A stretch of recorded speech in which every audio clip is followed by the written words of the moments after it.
हिमालय की दुर्गम वादियों के बीच बर्फीले पर्वतों के पार एक ऐसी रहस्यमयी नगरी स्थित है जिसे शंभाला कहा जाता है। शास्त्रों और रहस्यमयी ग्रंथों में इसका उल्लेख एक दिव्य स्थान के रूप में किया गया है, जहां के लोग हजारों वर्षों तक जीवित रहते हैं। माना जाता है कि यह नगरी धरती पर होते हुए भी किसी समानांतर आयाम में स्थित है, जहां सामान्य मानव नहीं पहुंच सकता। यहां एक नई और रोमांचक कहानी प्रस्तुत है, जो शंभाला नगरी के रहस्यों और अद्भुत रहस्यमयी तत्वों को उजागर करती है। क्या आपने कभी जाना है शंभाला नगरी का रहस्य? पंडित आदित्य शर्मा एक प्रसिद्ध पुरातत्वविद थे। वे प्राचीन शास्त्रों और लुप्त प्राय सभ्यताओं की खोज में लगे रहते थे। एक दिन उन्हें एक दुर्लभ ताम्रपत्र मिला, जिसमें शंभाला नगरी के बारे में वर्णन था। एक अदृश्य नगर, जहां काल का कोई प्रभाव नहीं था, जहां लोग हजारों वर्षों तक जीवित रहते थे और जहां स्वयं चिरंजीवी अश्वत्थामा का वास था। इस ताम्रपत्र में एक संकेत था, जिसे समय का ज्ञान हो वही काल द्वार खोल सकेगा। आदित्य ने अपने गुरुदेव से इस पर चर्चा की, जिन्होंने बताया कि शंभाला नगरी तक पहुंचने का एकमात्र मार्ग तिब्बत के दुर्गम पर्वतों से होकर जाता है। आदित्य ने अपने कुछ विद्वान मित्रों के साथ इस अभियान पर निकलने का निश्चय किया। उन्होंने तिब्बत की दुर्गम पहाड़ियों और गुफाओं में खोज शुरू की। कई महीनों की खोज के बाद वे एक विशाल द्वार के सामने पहुंचे, जिस पर संस्कृत में लिखा था, शुद्ध हृदय और सत्य की खोज रखने वाले ही प्रवेश कर सकते हैं। आदित्य और उनके साथियों ने ध्यान और प्रार्थना की और कुछ ही क्षणों में द्वार खुल गया। उनके सामने एक अद्भुत नगरी थी, शंभाला।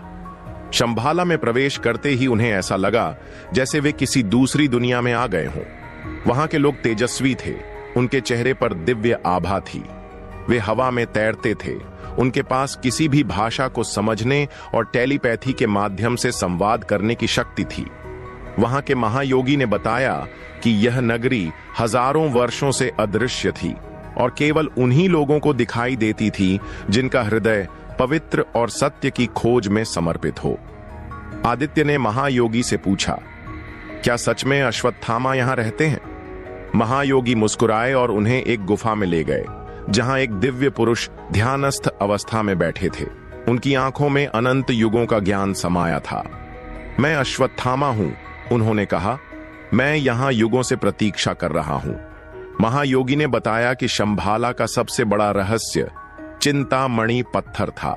यह एक दिव्य पत्थर था, जिसमें अपार शक्तियां थीं, समय में यात्रा करने की, इच्छाओं को पूर्ण करने की और जीवन शक्ति को बनाए रखने की। हिटलर और कई अन्य तानाशाह इस पत्थर को प्राप्त करना चाहते थे, क्योंकि इसके द्वारा वे अमर हो सकते थे और समूचे विश्व पर नियंत्रण स्थापित कर सकते थे। लेकिन शंभाला के रक्षकों ने इसे सदैव सुरक्षित रखा।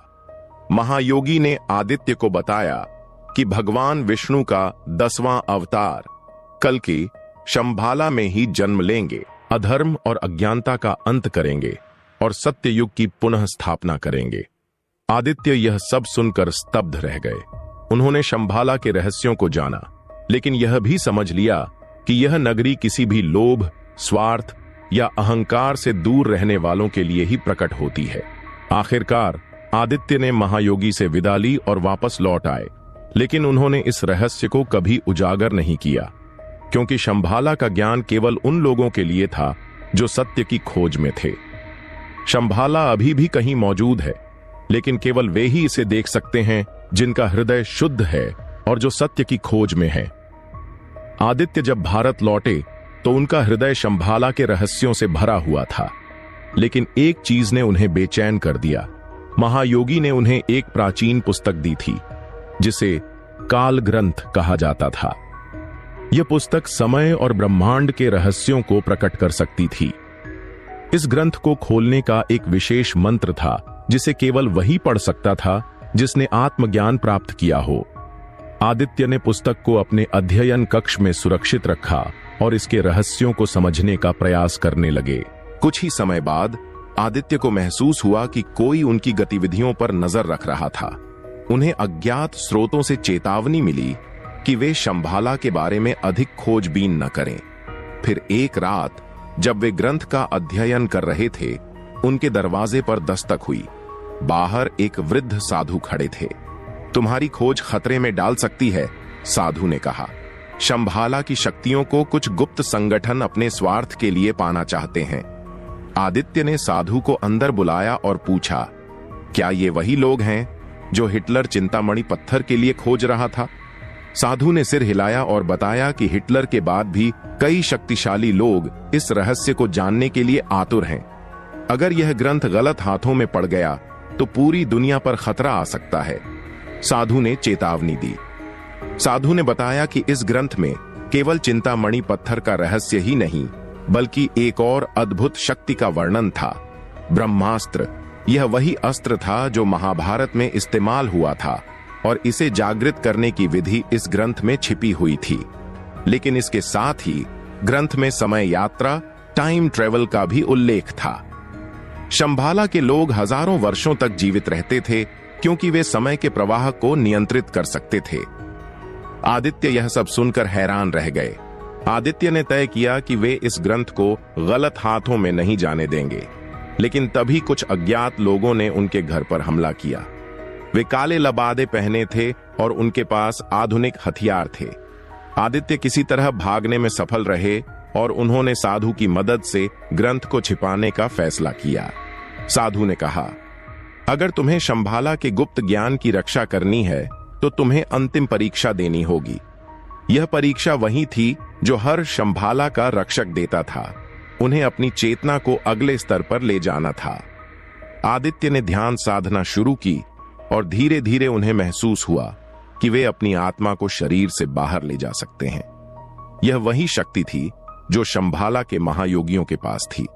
ध्यान की गहराइयों में आदित्य ने एक दिव्य दृष्टि देखी। शंभाला में एक बालक जन्म ले रहा था जिसकी आंखों में अग्नि और ज्ञान था। साधु ने कहा, यह कल की अवतार का संकेत है। जब अधर्म चरम सीमा पर पहुंचेगा तब यही बालक पृथ्वी पर न्याय और सत्य की स्थापना करेगा। आदित्य अब समझ गए थे कि उन्हें क्या करना था। उन्होंने ग्रंथ को साधु को सौंप दिया, जो उसे शंभाला में सुरक्षित रखने के लिए ले गए। अब आदित्य एक नए मार्ग पर चल चुके थे, एक ऐसे मार्ग पर जहां केवल सत्य के खोजी ही आगे बढ़ सकते थे। शंभाला का रहस्य अभी भी जीवित है। यह ग्रंथ और इसका ज्ञान केवल उन्हीं तक पहुंचेगा जो इसकी रक्षा करने योग्य हैं।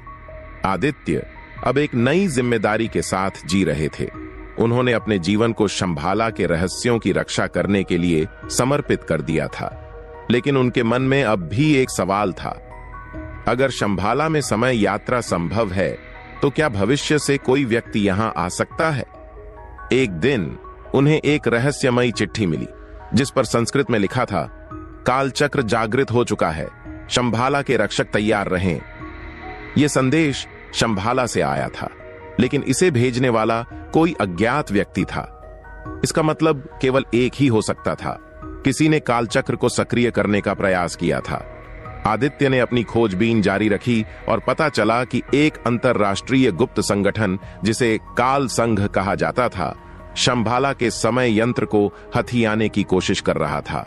काल संघ के लोग मानते थे कि यदि वे समय पर नियंत्रण पा लें तो वे इतिहास को बदल सकते हैं और दुनिया पर राज कर सकते हैं। शंभाला के रक्षक इस बात को जानते थे, लेकिन उनकी शक्ति धीरे धीरे क्षीण हो रही थी।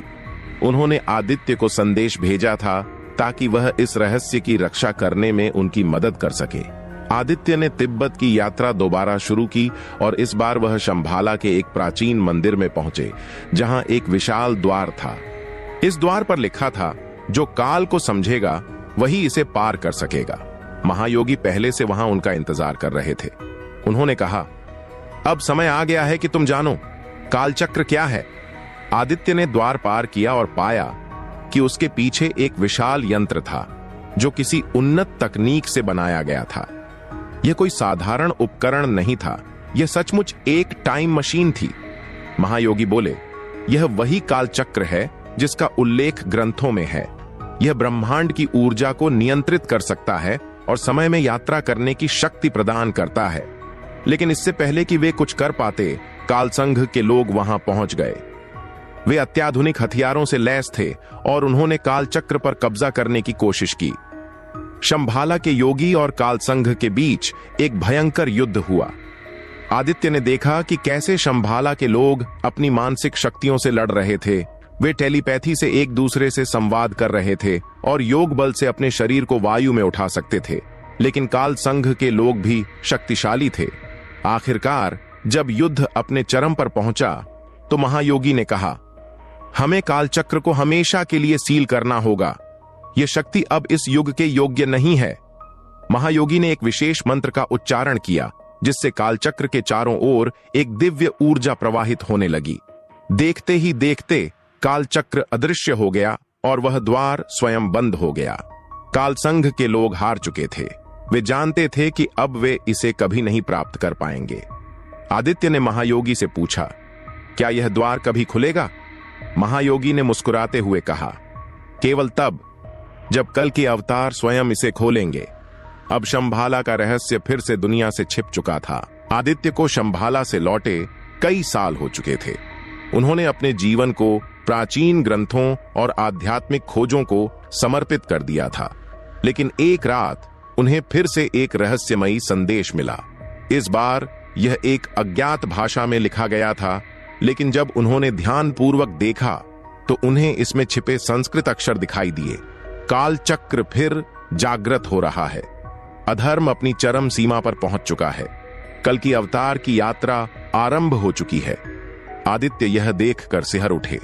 इसका अर्थ था कि शंभाला का द्वार फिर से खुल सकता है। इस बीच दुनिया में कई अनोखी घटनाएं हो रही थीं। अचानक कुछ लोग विलुप्त हो रहे थे, कुछ को भविष्य की झलकें मिल रही थीं और वैज्ञानिकों को हिमालय में अज्ञात ऊर्जा स्रोतों का पता चल रहा था।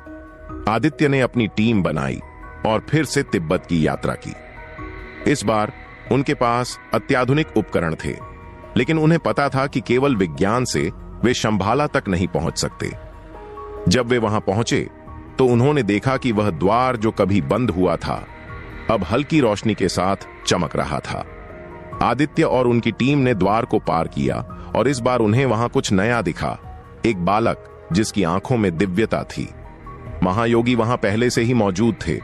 उन्होंने कहा, यही वह बालक है जो कल के अवतार के रूप में प्रकट होगा। आदित्य ने पूछा, लेकिन यह संभव कैसे है? यह तो अभी एक शिशु है। महायोगी ने उत्तर दिया, समय का प्रवाह अब बदल रहा है। यह बालक कई समयों में एक साथ उपस्थित रहेगा। महायोगी ने बताया कि एक अंतिम युद्ध होने वाला था, जहां अधर्म और धर्म की अंतिम भिड़ंत होगी। काल संघ के लोग अभी भी प्रयास कर रहे हैं कि वे इस शक्ति को हथिया लें, उन्होंने कहा। आदित्य को समझ में आ गया कि यह सिर्फ एक रहस्य नहीं बल्कि एक युद्ध था। शंभाला नगरी धीरे धीरे प्रकट हो रही थी और अब यह केवल एक छुपी हुई नगरी नहीं थी, बल्कि एक नई सभ्यता बनने जा रही थी। एक ऐसी सभ्यता जहां विज्ञान और आध्यात्मिकता का मेल होगा, जहां समय का बंधन टूट जाएगा। आदित्य को यह एहसास हो चुका था कि अब वे केवल एक खोजकर्ता नहीं बल्कि शंभाला के रक्षक बन चुके हैं। शंभाला अब छिपी नहीं रहेगी, महायोगी ने कहा।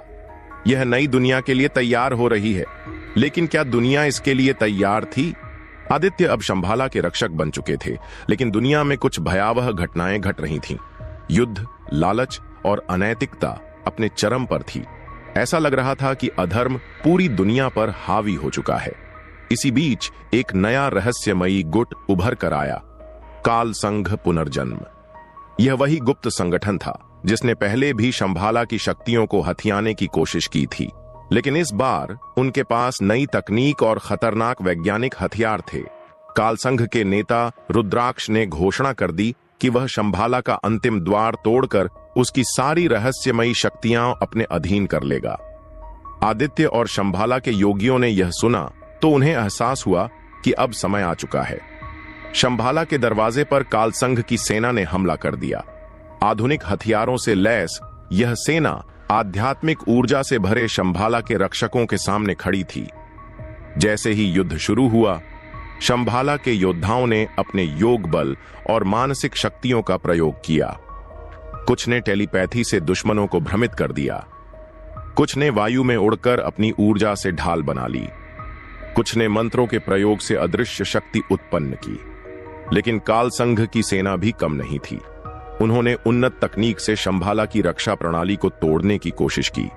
जब युद्ध अपने चरम पर पहुंचा तो महायोगी ने आदित्य को बुलाया और कहा, अब समय आ गया है कि कालचक्र को जागृत किया जाए।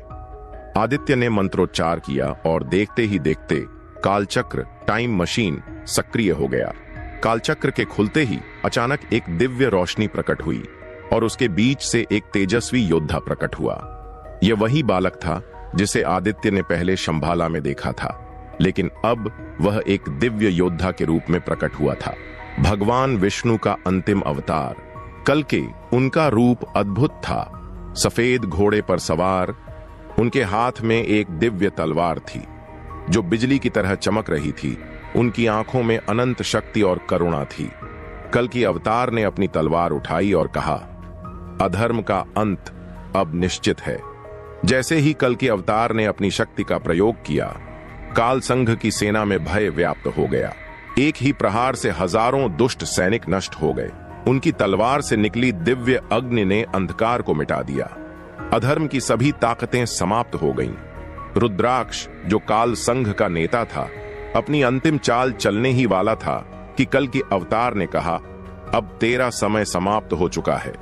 एक ही प्रहार में रुद्राक्ष और उसकी सारी सेना नष्ट हो गई। महायुद्ध समाप्त हो चुका था। अधर्म का नाश हो चुका था। कल्कि अवतार ने कहा, अब सत्य और धर्म का एक नया युग शुरू होगा। इसके साथ ही शंभाला फिर से एक रहस्यमयी नगरी बन गई, जो केवल उन लोगों को दिखाई देगी जो सत्य, करुणा और धर्म के मार्ग पर चलेंगे। आदित्य ने कल्कि अवतार से पूछा, क्या यह दुनिया फिर से अधर्म की ओर जाएगी? कल्कि ने मुस्कुराते हुए कहा, यही काल चक्र का नियम है। जब जब अधर्म बढ़ेगा, तब तब सत्य की विजय के लिए कोई न कोई आगे आएगा। इसके बाद कल्कि अवतार अंतर्ध्यान हो गए। आदित्य अब जान चुके थे कि उनकी यात्रा पूरी हो चुकी थी। उन्होंने शंभाला के रहस्यों की रक्षा की, अंतिम युद्ध में भाग लिया और सत्य के मार्ग पर चलते हुए अपनी भूमिका निभाई। अब वे हिमालय की गुफाओं में चले गए, जहां वे ध्यान में लीन हो गए और धीरे धीरे स्वयं भी एक योगी बन गए। शंभाला का रहस्य अभी भी जीवित है। जब समय आएगा तब फिर से कोई इसे खोजेगा। आदित्य अब हिमालय की गुफाओं में ध्यान मग्न थे। वर्षों बीत गए और उन्होंने शंभाला की शिक्षाओं को आत्मसात कर लिया। लेकिन एक दिन जब वे गहरे ध्यान में थे तो उनके सामने एक दिव्य प्रकाश प्रकट हुआ। वह कोई और नहीं बल्कि महायोगी अश्वत्थामा थे, जो हजारों वर्षों से जीवित थे। अश्वत्थामा ने कहा, तुमने शंभाला की रक्षा की, लेकिन क्या तुम अमरत्व का रहस्य जानते हो? आदित्य ने कहा, मैंने सुना है कि कुछ आर्षि अमर हैं, लेकिन यह कैसे संभव है? अश्वत्थामा ने कहा, यह केवल एक कथा नहीं बल्कि एक गुप्त विज्ञान है। शंभाला में एक ऐसा दिव्य स्रोत है जो शरीर को अमृतत्व प्रदान कर सकता है। अश्वत्थामा ने आदित्य को एक रहस्यमयी स्थान की ओर इशारा किया। वह सिद्धाश्रम था, जहां परंपरा के अनुसार महान आर्षि और योगी रहते थे। आदित्य ने इस गुप्त स्थान की खोज शुरू कर दी। उन्होंने कई गुफाओं, पर्वतों और प्राचीन मंदिरों की यात्रा की, लेकिन सिद्धाश्रम का कोई पता नहीं चला। लेकिन फिर एक रात ध्यान करते समय उन्हें आकाश से एक ऊर्जा प्रवाहित होती हुई महसूस हुई। जब उन्होंने अपनी आंखें खोलीं, तो वे खुद को एक नए स्थान पर खड़ा हुआ पाया। सिद्धाश्रम कोई साधारण स्थान नहीं था। वहां के योगी समय से परे थे। उन्होंने आदित्य से कहा, जो व्यक्ति सत्य, ध्यान और आत्म संयम के मार्ग पर चलता है, वही यहां तक पहुंच सकता है। यहां उन्होंने हनुमान, परशुराम और महर्षि वशिष्ठ जैसे महान योगियों के दर्शन किए, जो अब भी जीवित थे। आदित्य ने पूछा, क्या यह अमरत्व संभव है? महायोगी ने उत्तर दिया, अमरत्व केवल शरीर का नहीं, आत्मा का होता है। जो व्यक्ति अपने मन, प्राण और चेतना पर नियंत्रण पा लेता है, वही सच्चे अर्थों में अमर हो जाता है। महायोगियों ने आदित्य को एक अंतिम परीक्षा दी। उन्हें काल स्रोत को पार करना था, जो समय और स्थान की सीमाओं से परे था। उन्होंने ध्यान की गहराइयों में जाकर देखा कि समय केवल एक भ्रम है। उन्होंने अपने सभी पिछले जन्मों को देखा और यह समझ लिया कि आत्मा अजर अमर है। जब वे वापस लौटे तो महायोगियों ने कहा, अब तुम तैयार हो। आदित्य ने सिद्धाश्रम में वर्षों बिताए और एक दिन वे स्वयं भी एक चिरंजीवी योगी बन गए। आदित्य को अब यह ज्ञान हो गया था कि दुनिया हर युग में परिवर्तन से गुजरेगी, लेकिन शंभाला का रहस्य केवल उन्हीं को मिलेगा जो इसकी खोज के योग्य होंगे। उन्होंने अंतिम बार हिमालय को देखा और कहा, अब समय आ गया है कि मैं भी अंतर्ध्यान हो जाऊं। और फिर वे अंतर्ध्यान हो गए। अब भी कहा जाता है कि कहीं न कहीं आदित्य आज भी जीवित हैं, शंभाला की रक्षा कर रहे हैं और सही समय आने पर फिर से प्रकट होंगे।